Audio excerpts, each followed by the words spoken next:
वालेकुम वरहमतुल्लाह। वालेकुम। हजूर, मेरा नाम सलीमा रब्बानी है और मेरे हस्बैंड का नाम बुरहानुद्दीन अहमद है।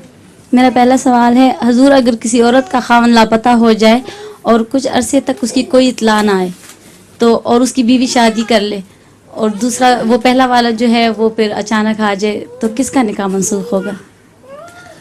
वो जिससे दूसरी दफ़ा शादी की है उसी की बीवी होगी और डिपेंड करता है कितनी देर बाद शादी कर ले। हजूर, इसका कोई मुअय्यन अरसा है मुअय्यन कि अरसा, कितना अरसा इंतज़ार करना चाहिए? इंतज़ार का 2-3 साल तो होना चाहिए। इतना अरसा जो उर्फ़ आम में इतना हो कि उसका पता लग जाए और इश्तिहार भी दे देना चाहिए उसकी गुमशुदगी का। अगर फिर भी ना मिले तो फिर उसको इजाज़त होगी, मगर काजी से पूछ कर जो क़ज़ा है उसमें जाए और क़ज़ा को बताए अपना हाल, और काजी की मर्ज़ी है फिर वो ये कह दे कि उससे तुम्हारी तलाक हो रही है और अब तुम्हें नई शादी करने की इजाज़त है। जज़ाकल्लाह हजूर। और लतीफ़ा हजूर नज़म है। नज़म है? अच्छा, सुना है।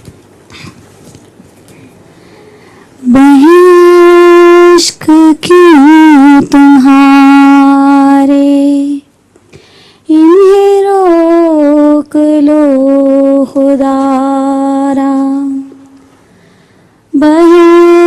इश्क क्यों तुम्हारे इन्हें रोक लो खुदारा, मुझे दुख कबूल सारे ये सितम नहीं गवारा,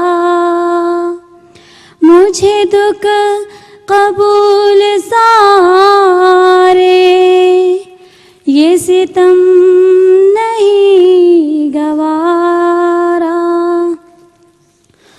हो किसी के तुम सरापा मगर आह क्या करूं मैं, हो किसी के तुम सरापा मगर आह क्या करूं मैं, मेरी रूह भी तुम्हारी मेरा जिस्म भी तुम्हारा।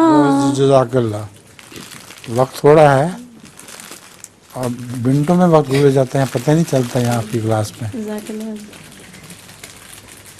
वजिया की नज़म काफ़ी लंबी थी ना, किसकी? वजिया वगैरह की। हाँ, वजिया। तो फिर उसकी वजह से भी टाइम काफ़ी चला गया। और अभी एक बंद नहीं भी पड़ा था इन्होंने।